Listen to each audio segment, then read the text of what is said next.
The following talk was given at the Insight Meditation Center in Redwood City, California. Please visit our website at audiodharma.org. So, what I wanted to explore today around this receptive awareness practice is the attitude, how we are with experience. I talked about this a little bit in the guided meditation, but it's actually an important part of this practice. If we are simply receiving experience, just settling back and saying, what's coming to me, there may well be kind of things below the level of our conscious awareness that are happening that are kind of influencing how we are paying attention or what's going on in our minds. And so just a simple example, if we're experiencing some kind of unpleasant sensation in our body, likely often there's some kind of not liking, a dislike about it. We don't like it, we're averse to it. And so that's an attitude or a relationship to that experience, that object, that sensation. And so sometimes we can be noticing and paying attention to our experience, and kind of in the background we know, I really don't like that, but we're not really actually, it's not that not liking is kind of in the background, and it may be actually kind of driving or informing how we're paying attention to that. It's like we're paying attention to it with a kind of a force or a kind of a constriction because the not liking is there. And so it's really helpful to begin to just check out from time to time, how are we with experience? Sometimes when we are paying attention to experience, our habitual kind of patterns of greed, aversion, and delusion can unwittingly be at play. Our habitual ways of paying attention to things, our habitual ways of orienting to pleasant things or wanting to get rid of unpleasant things, those can be just happening for us below the level of our conscious awareness. And so this consciously stepping back and checking, how am I with this experience, helps to reveal that. So it's a piece that kind of begins to uncover things that may not be consciously noticed, that we're not, or they may be kind of noticed in the background, but we're not consciously bringing them into the mindfulness. When they're in the background and they're not fully brought into the mindfulness, they can be, basically we may be acting on them. We may be paying attention to, I've done this so many times, paying attention to an unpleasant sensation so that I can, see it go away. Or, pay attention to something that I don't like because I know that when I get really mindful of it, it stops being such a problem. And so even as I'm doing the mindfulness, there's kind of this relationship of I'm paying attention to this unpleasant thing because I'm going to get something out of it. So it's just a habit. It's just kind of a habit of our minds to have these relationships. And when we're not aware of them, they can be, basically we can be cultivating them. We can be unwittingly reinforcing those habits, those patterns of mind. So this brings up the importance of just from time to time checking our relationship to experience. There's different kinds of relationships that can be revealed. There's the simple kind of relationship, like just, an experience of some experience, a sound or a body sensation, and then just a simple relationship to that. It's just like, I like that sound, I don't like that sound. We're looking at something, we're seeing something. It's like, I like that, I don't like that. So there's just a simple relationship to experience. And often it's a very habitual kind of relationship. It's kind of like, like the sound of a jackhammer, we may just automatically not like. It's kind of a harsh sound, and it's unpleasant for us, and so we may tend to not like it. Other sounds, there may be conditions in which we like them sometimes and not like them at other times. And so this is an interesting thing to begin to recognize, that our relationship to experience is not necessarily dependent just on the experience. It's got to do with context. So for instance, it may be that you like certain sounds, like maybe the sound of a motorcycle brings up kind of joy for you if you ride motorcycles, or it's kind of delightful to think about riding on a motorcycle, being free and having the air flow over you while you're riding the motorcycle. And so maybe sometimes when you hear the sound of a motorcycle, there's a kind of a delight. But here in the meditation hall, when we're sitting and it's quiet and a motorcycle goes by really loudly, maybe there's not liking of that because of the context. We're trying to focus our attention on the breath, for instance, and the sound of the motorcycle feels like a distraction, and so we don't like it. So recognizing that our relationship to experience is not necessarily just about the experience. It's partly about other conditions and how we are in the moment. So that's one kind of relationship that can be revealed, just a simple kind of leaning towards or away from our experience. Another kind of relationship that can be revealed is our relationship to the meditation itself. When we're practicing, there may be certain agendas or beliefs or opinions about things. So, for instance, when we're lying down to go to bed at night and we're sleepy, that's not particularly a problem for us.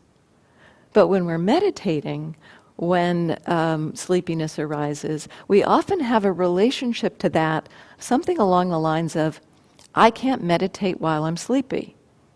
And so it becomes a problem. It's not that the sleepiness itself is an issue always, but in this context, again, in the meditation context, we have an idea.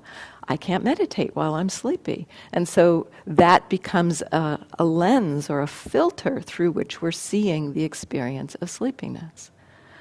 So just as that, using that as an example, if we don't notice that belief, so there's sleepiness happening while we're meditating.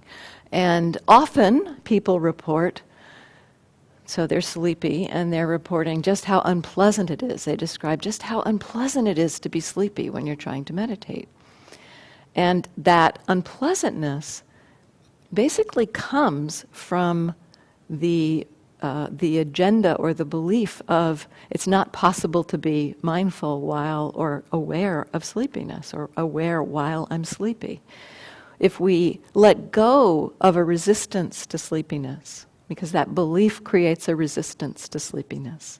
When we believe it's a problem, when we're meditating, we don't like the sleepiness, we want to push it away. And we're not even necessarily even aware that there's this belief so much. It's just kind of like it's assumed to be truth. It's not understood as being a belief. And that belief creates resistance, and that resistance creates the unpleasant experience around the sleepiness. So as an exploration, the next time you are meditating and you feel sleepy, just explore with this, just say, okay, it's okay if I fall asleep. No problem if I fall asleep. What's the actual experience of sleepiness? How does it feel? If we're not resisting the sleepiness, you'll probably discover, if you're not resisting it, but it's just like, okay, it's okay to fall asleep. I'm just going to sit here and just let myself drop. But let yourself feel it. Feel that experience of sleep. The sleepiness descends, the weight, the heaviness of the body, the kind of the slumping and the mind kind of going into this nice little rhythmic wave experience. it's really pleasant. It's actually really pleasant, the experience of sleepiness.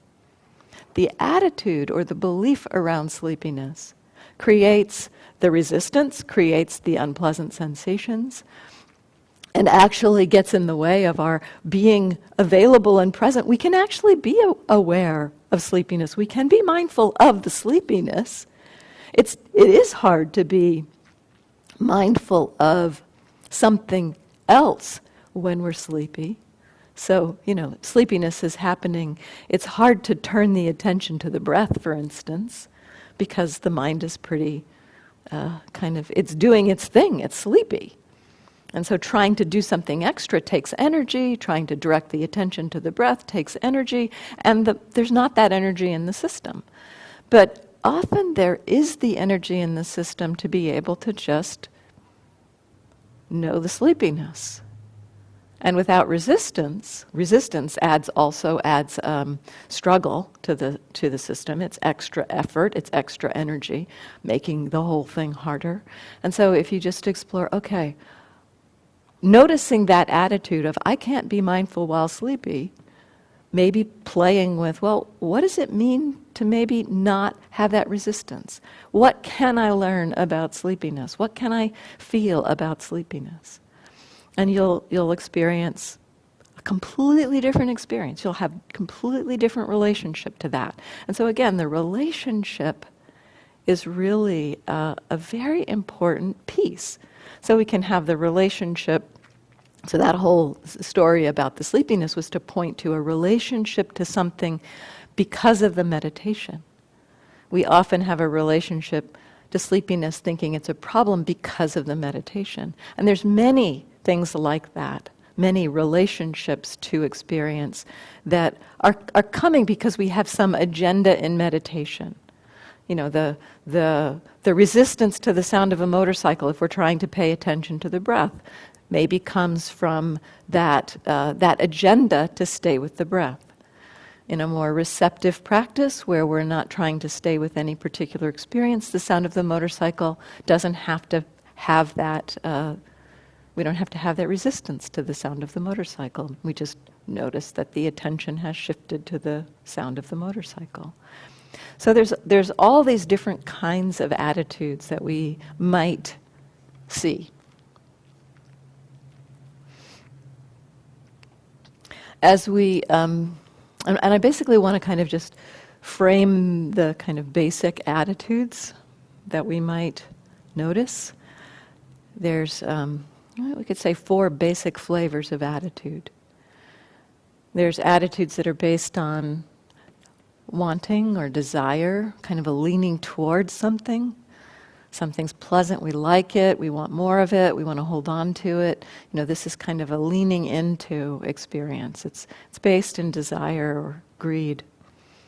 Then there's the flavor of not liking something, of wanting to get rid of something. So often when something's unpleasant, we want to push it away, we're leaning away from it. Many flavors of this, aversion, frustration, anger, annoyance, irritation, a whole host of varieties of relationships. Often fear is in this category. That sense of wanting to get out of a situation is a kind of a withdrawal from, often based on unpleasantness. So there's these relationships based on, attitudes based on greed or desire, attitudes based on aversion, and then there are attitudes based on basically delusion, disconnection. I'm going to talk about that in a little more detail in just a minute. There's a lot of delusion going on in our minds that we just do not see. Of course we don't see it, it's delusion. But there are ways that hearing a little bit about different ways delusion happens, we can start to see it and start to be curious about it. So I want to go through a little bit about delusion. So greed, aversion, delusion, the Buddha actually called these the 3 basic ways that we get caught in suffering. And this is one of the reasons why checking the attitude is powerful, because often we are unwittingly caught by one of these energies a greed, aversion, or delusion energy and not aware that it's happening. And when we explore, oh, what's my attitude? It may reveal one of these challenging energies, and then we can just be curious about it. In the guided meditation, I think I said, it's not that we have to particularly do anything with it. It's more that the difficult energy has now been exposed.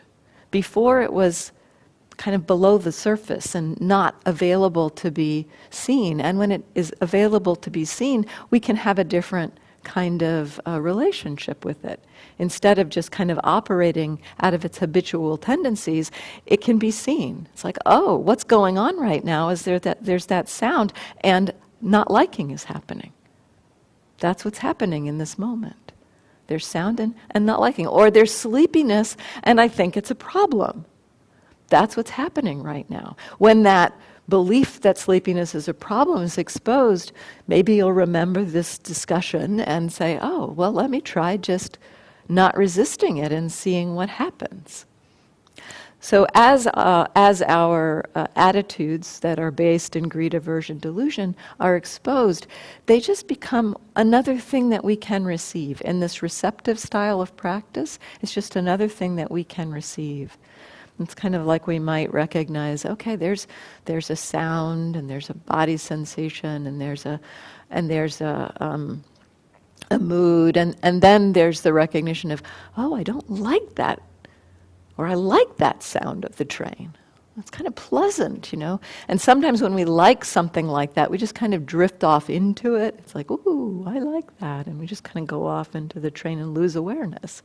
So when we can see, oh, there's that attitude, oh, I like that sound, then knowing that liking is happening, we can stay present for it. It's not that we have to stop liking it. It's not that we have to do anything. It's not that we have to say, oh, liking is happening, I'm not supposed to like things. It's like, no, liking is happening. What does it feel like to be liking something? And then maybe there's another body sensation and another sound. So it's just that awareness of that attitude is just, it's kind of like, I think of it as broadening the container of what we know. And then we're receiving from a broader container because we have revealed there's something else that's been revealed that wasn't obvious to us before. So now it can be obvious. Oh yeah, there's that not liking again. So greed, aversion, and delusion are three very kind of potent forms of attitude that kind of pull the levers behind the curtains. It's like the Wizard of Oz. You pull back the curtain, you see the guy pulling the levers, and it kind of takes the power away. That's the kind of idea in the checking the attitude and revealing the attitude. And then there's the fourth kind of attitude, which is sometimes it's not as obvious to us because greed, aversion, and delusion can kind of stand out. The fourth kind of attitude is balance of mind. It is okayness. It is no problem. It's like things are flowing along, and basically there's not greed, there's not aversion, there's not delusion. There's the absence of those. And the mind is happy, contented, interested, curious, connected. So maybe there's a feeling of allowing, or interest, or calm, or peace. Those kinds of feelings. Or maybe it's just no problem. Okay, things feel okay. It may not even feel as settled as peace or tranquility or calm. It may just be things are okay. So often we miss that okayness because our minds are attuned to good, bad, right, wrong, I like this, I don't like that. But in the middle where things are just okay, we miss that a lot. So it's helpful from time to time to just check in and see, maybe things are okay. And then take in, how is it to be okay with things? What does it mean to not be struggling? non-struggle is kind of a subtle thing. We don't often actually recognize it because our minds are kind of attuned to seeing struggle.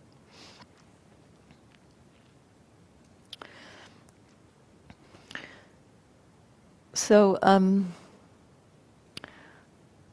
in the guided meditation, I also said, basically we're practicing with receiving and just kind of seeing if we can stabilize the attention with a receiving. So what's happening now? What's happening now? What's happening now? And I said, every now and then you might check your relationship to the experience. There's some particularly good times to check your relationship to the experience.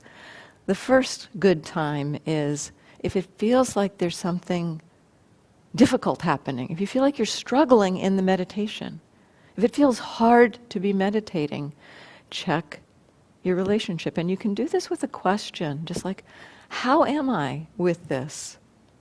And that checking in with the question, so it's really kind of a delicate thing to use these questions, because often when we ask ourselves questions, we want to give ourselves an answer. We want to think about it or try to figure it out. But using the questions here isn't about trying to figure it out. It's more just kind of, the question to me is more like saying, let's open the door. Let's broaden and see what else might be here. So it's like you're ringing the doorbell and seeing what opens the door. So the question, what's the attitude, is like ringing the doorbell. What else might be here? Am I missing something? Is there something else going on? And so that, just ask that question and then kind of wait and see what happens. You may not get an answer. It may come really fast and really clear. Oh, what's going on is I don't like this. Wow, yes. How could I not have noticed that? And other times you may not get any kind of response. It may be like you ring the doorbell and nothing happens. That's okay. Just keep going on with noticing that you're aware and what you're receiving in this moment. So if there's a struggle, that's a good time to check into the relationship to experience. If when you come back from the mind wandering, when you come back from being lost in thought, that can also be a good time to check in. Is something else going on? What's my relationship to what's happening now? Because when the mind wanders, often it like wanders into some new terrain, and it might be thinking about what happened yesterday and some situation you were in that had some stress to it, and your mind wanders into that situation with that stress, and when you wake up, it's like that stress has been created in your system. And if you are just waking up and thinking, okay, come back, I need to pay attention to something, like I'll pay attention to my breath, or I'll redirect the attention to the present moment. But what's actually happening is that there's stress in the body because the mind has been wandering into a stressful thought. So often when the mind wanders, it creates something, it creates a field, it creates a new landscape. And when we come back from wandering, it's often useful to check in, okay, hey, what's the landscape? What's here now? And sometimes the question of attitude is a good one to ask at that point, because it can reveal, some subtle hidden thing that might have been created when the mind wandered. So, checking the attitude if it feels like it's difficult, checking the attitude if when the mind comes back from wandering, that can be useful. Also, we can often see a relationship to the wandering itself. We may notice a judgment. That's a very common attitude for people to notice when they return from wandering. It's like, my mind is always wandering, and when am I going to be, I'm not a good meditator, when is it going to stop wandering? So that kind of judgment about the wandering itself, again, an attitude about the meditation itself. So that's often a relationship to the wandering that's useful to recognize. Another time that it's useful to notice the attitude is if it feels like it is going really well. It feels like the meditation is just like perfect. That's a good time to check the attitude, because sometimes we lean into those. We kind of unwittingly get caught by that, and the attitude may be something like, I figured it out now. I know how to do it now, and I'm never going to not know how to meditate again. I'll always be able to be present. Our minds will do things like this. And so, sometimes when it's going really well, our mind can create a leaning into that experience. So, let me see. Before I go into talking about greed, aversion, and delusion a little bit, I just want to stop and see, are there any questions about what I've said so far? Anything that...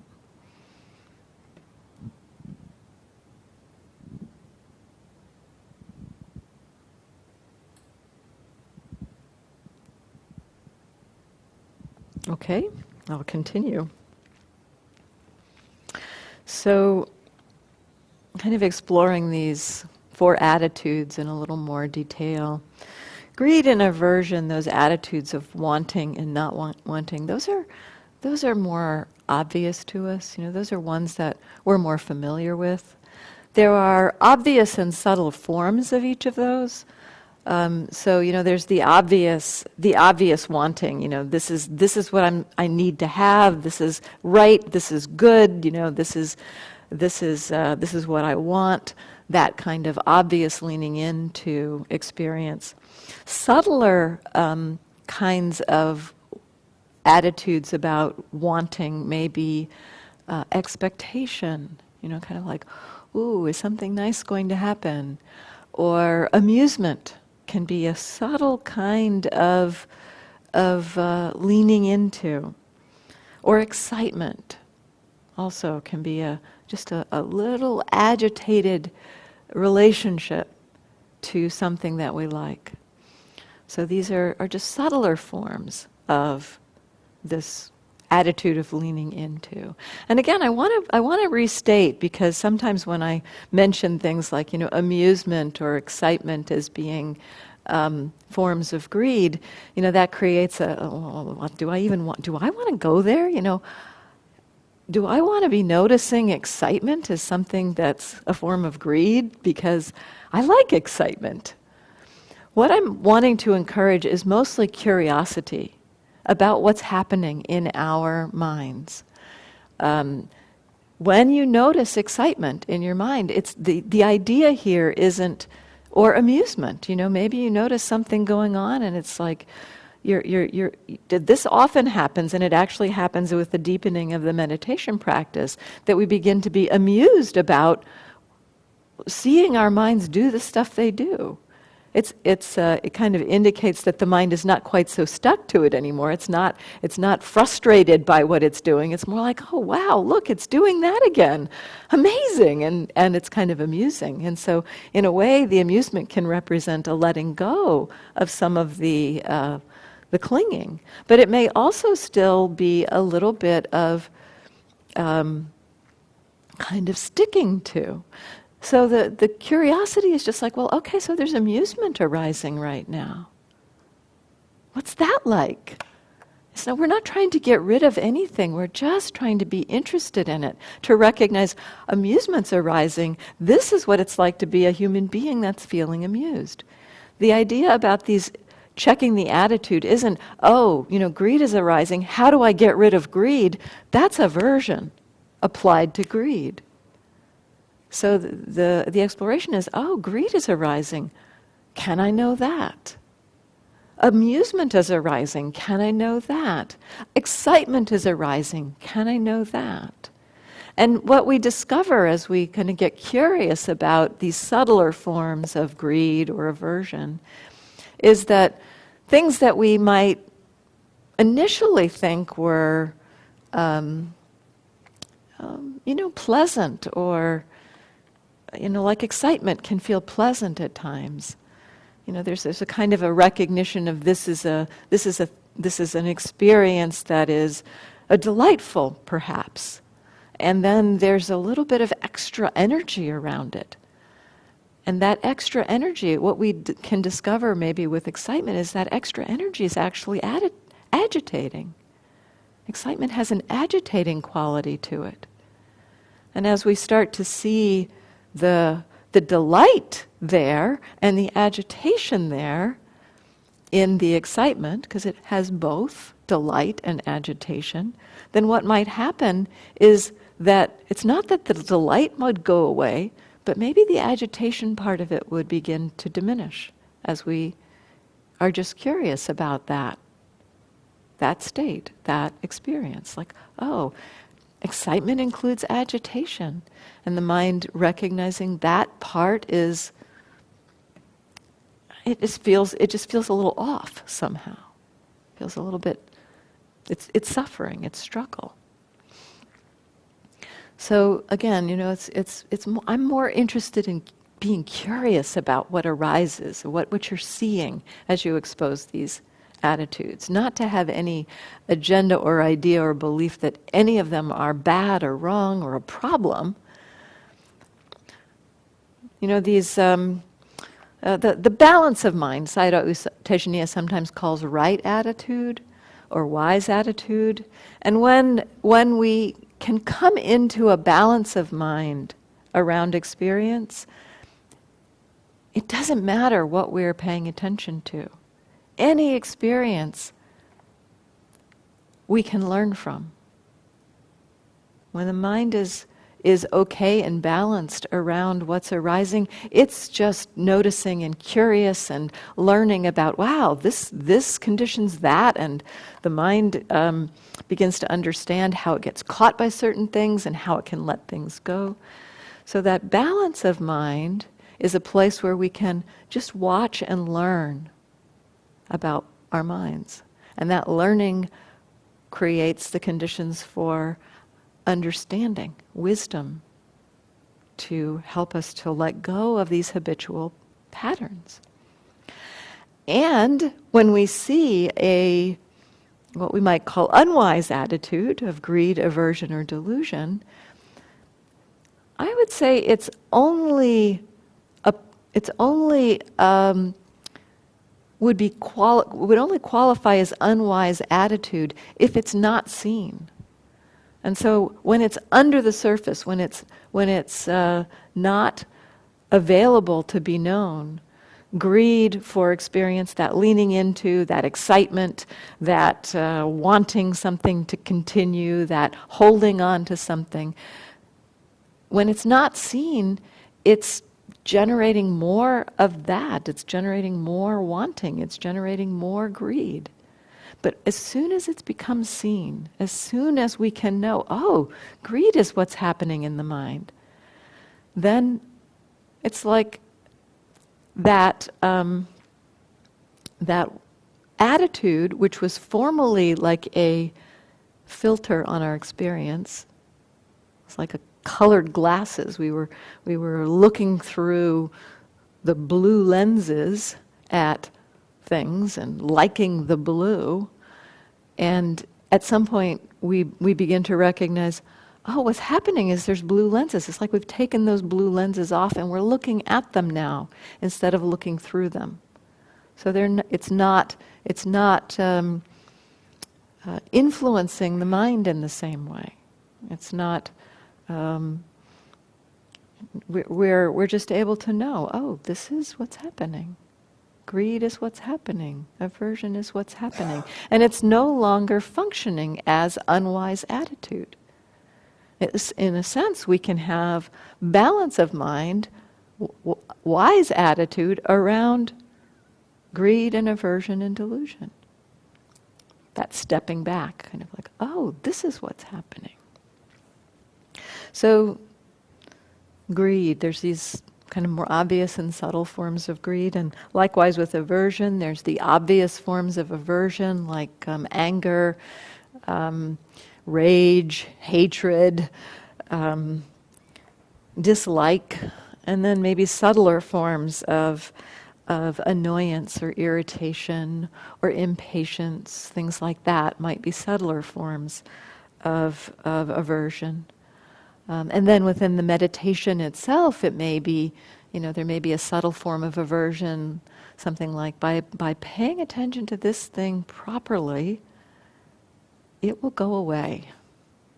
If I just do the meditation right, this will go away. This unpleasant thing will go away.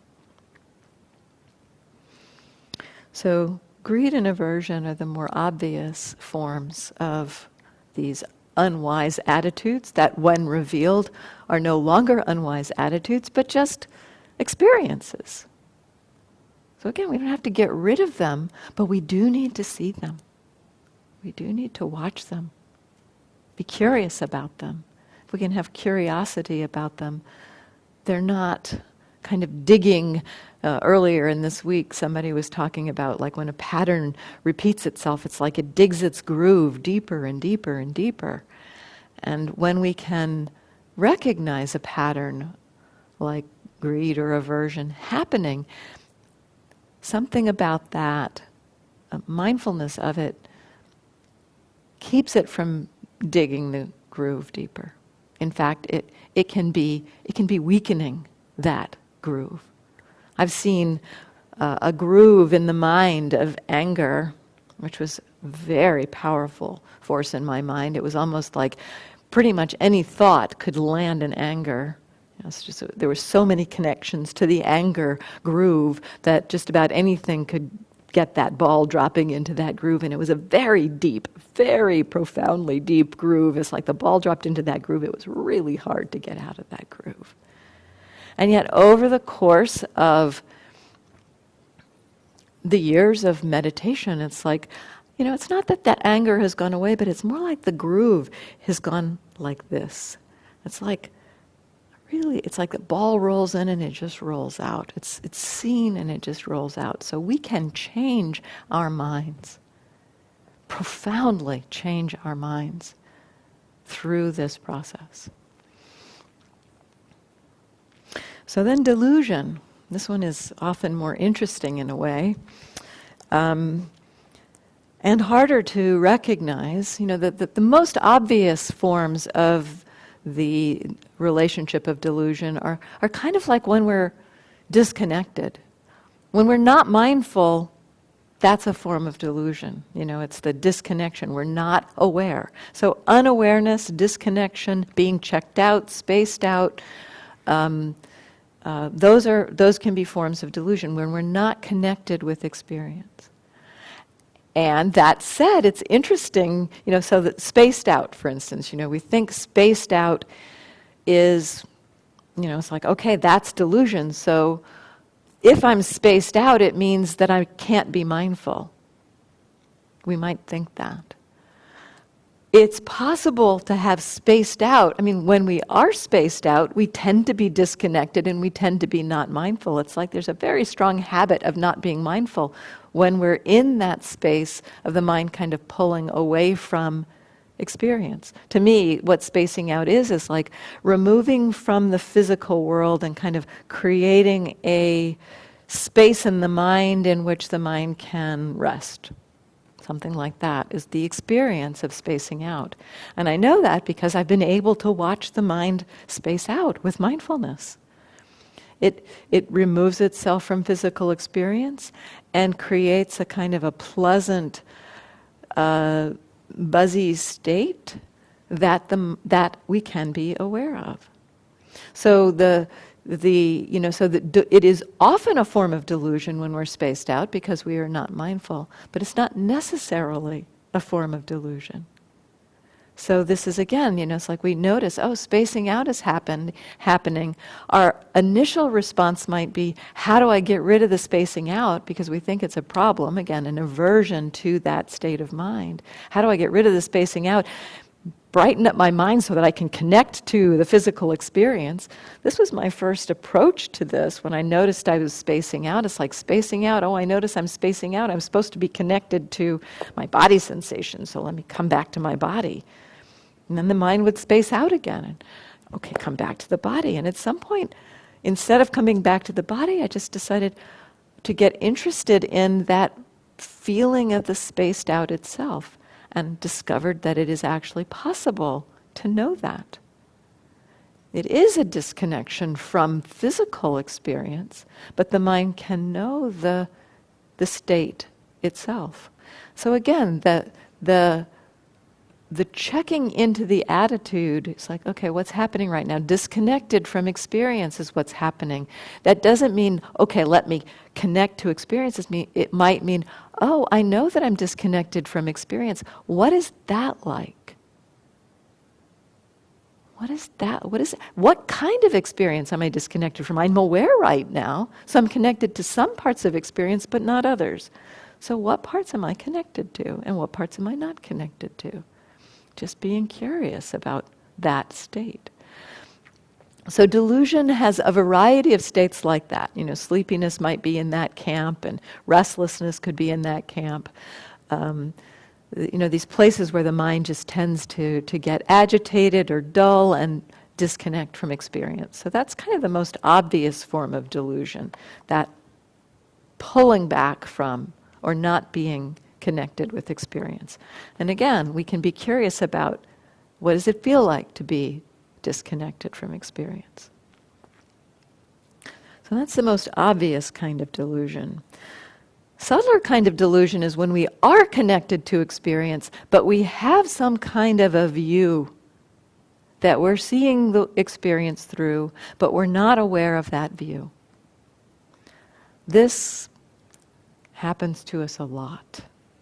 This is a large part of how we live our lives, that we have these views. It's like we're swimming in our own views, our views of who we are, that we've learned from our families, we've learned from our school, we've learned from our friends, we've learned from our culture, our views of who we are, what our culture is, and it's like we don't question these, but they're just these views that we are living through. It's kind of like the air we breathe. We just take it for granted and interpret the world through these views without even recognizing that we're using a view to see the world. So, an example of we might, we can see when other people apply views to us, like, a friend might, say something like, well, you're just always that way, you're always late. And you might think, well, no, that's not true. I'm not always late. I mean, sometimes I'm late, but no, I'm not always late. So we kind of chafe a little bit when we feel that other people apply views to us or put labels on us. We could kind of look at views as kind of being a label, essentially. But we do this to ourselves. We have certain ideas, beliefs about who we are, what we're capable of, what kind of person we are, and we don't question them. We don't question those views. That some of these views come from our culture. We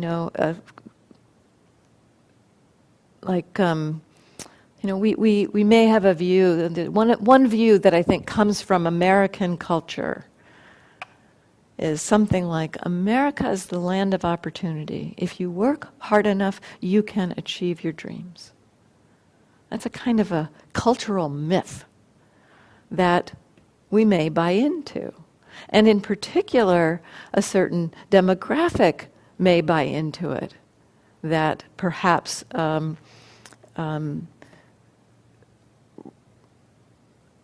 white people with a certain amount of privilege in this world might be more able to have that cultural myth be a reality, and then perhaps apply that to someone who grows up in a very challenging situation, in poverty, and without privilege, and say, well, obviously that person is not trying hard because they're not achieving what they could. Whereas we're not seeing that it's this myth that we're seeing through, this kind of cultural view, the view of essentially privilege that we're seeing through. And creating views and beliefs about other people based on that view. So this kind of thing happens to us a lot. So, exploring what's going on, it can be useful in our world, especially if you're finding that there's some kind of conflict, interpersonal conflict, or differences of opinions, differences of perspective. It can be useful to check in. A question to check into is, what am I believing? What am I believing? Is there some belief that's operating in this situation that I am not quite aware of? So what am I believing? What am I believing? I mean, we have so many beliefs, and some of these beliefs are not even verbalized. Like culturally, we have beliefs around how close you stand to somebody that you don't know when you first meet them. Or whether you make physical contact with somebody, or how much eye contact you make with the opposite sex. All kinds of cultural norms that we experience or that we kind of live in, and we don't necessarily notice that we're living in those cultural norms until we meet somebody from another culture. And then we may notice some discomfort, in that interaction. It's like, that person is really looking directly into my eyes. What does that mean? And, does it mean they really like me, or are they trying to figure out what I'm thinking? And it's just, that's their culture. That's the way that they tend to relate. And so we've perhaps created extra meaning on a situation because of a cultural perspective that we carry. So these perspectives that we carry them from our families, from our own conditioning, from our culture. We can carry perspectives based on agendas of things that we are doing. We can see certain things and not see other things because we have an agenda. And this actually happens a lot to us too. If we have an agenda to look at something in particular, to solve a particular problem, or to watch something, to notice something in particular, we are not going to see things that are not relevant to that. They just will fade into the background. And so it's not so much a problem. That piece of it isn't so much delusion, because it's a natural function of our mind that when we focus on something, things that are not connected to that focus just fall away. But what is a form of delusion, and what we tend to think, is that we are seeing everything, that we would see things. I was just watching a whole program on this kind of perception and the selective attention that we have, and there was a demonstration of this. It's like people walked up to a counter and they saw somebody. They were signing up for an experiment, and the guy was talking to them. He was saying, "Yep, we can sign you up. Let me just get the paper and the pen." And he kind of ducks down behind the counter to get the piece of paper, and another guy pops up from behind the counter, completely different person. And I think about 2/3 of the people did not notice that it was a different person, because they were focused on the idea of filling out this form, and kind of like what else do I need to? It's like you do not expect somebody to just completely vanish and reappear. And so the mind doesn't expect that, and it doesn't notice it. So it's not so much. It's part of a function that it's almost a benefit in a way that our minds do that, because it helps us from having to being overwhelmed by experience. But what What is a problem is that when we believe that we are seeing things accurately, like that example to me, is a really good reason why we should not have single eyewitness testimony in murder trials. We just do not really take in people's features or, even what they're wearing. I mean, I noticed when the guy, it's like, wow, how did he change his shirt so fast, But I didn't notice it was a different guy. I just thought, he had on a blue shirt before, didn't he? But I didn't think it was a different person. I kind of almost doubted myself. It's like, what happened there? Something funny happened there. So the idea that we are seeing things accurately, that we're recording things as if we were video cameras, this is a form of delusion. Our perception of the world is largely dependent on our views and our beliefs and our ideas. And what our agendas are and what we're doing. It's stunning how much we do not see and how much we see what we think we want to see. So it's a form of delusion to not take that in or not kind of recognize, yeah, I could have been wrong. I might not have seen that the way I thought I did.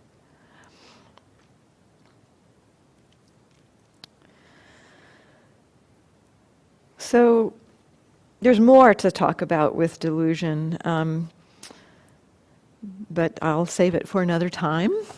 And I want to talk a little bit about the balance of mind, the absence of greed, aversion, and delusion, because that's another form of this attitude, is that when we recognize that we're not being pulled off balance and we're not confused, there tends to be some kind of, I mentioned just the okayness as a feeling there, but there's other flavors of that. There's actually a lot of different flavors that can be present when we are balanced in our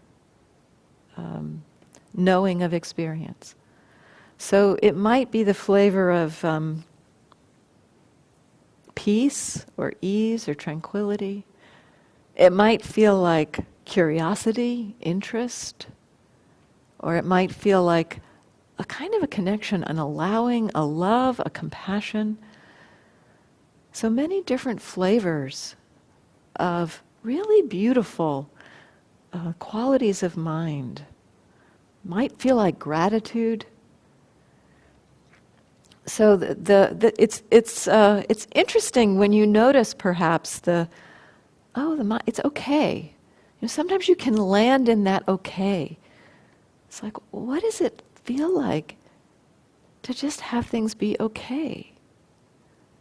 It may not be, anything that's staring you in the face, but it also might open you, if you just give yourself a chance to land in that okayness, you might begin to feel into the beauty of gratitude and allowing and compassion for your experience. Or the kind of the energy connected with curiosity. It's like, wow, that is so interesting. And these begin to support these flavors of wholesome qualities as we begin to recognize them. Confidence. I've been talking about some of these qualities this week. Confidence might be part of it. Wisdom and maybe a sense of connection to experience. We might be able to start to feel that as we touch into this balance of mind. So in this exploration of our receiving experience, beginning to check into how am I? And I hope that, basically I kind of lay out the groundwork of the different flavors of attitude just to point to such a variety of experience that might be kind of hidden below the surface of our experience. One thing that I feel that we start to do with mindfulness, it's like we lower the horizon of our subconscious. We start to see the undercurrents, the hidden undercurrents that motivate us. And as we see those, they start to stop being these hidden undercurrents, and we get more choice. There's more choice about what we act on, how we respond in the world. So now it's time to stop. So thank you for your attention.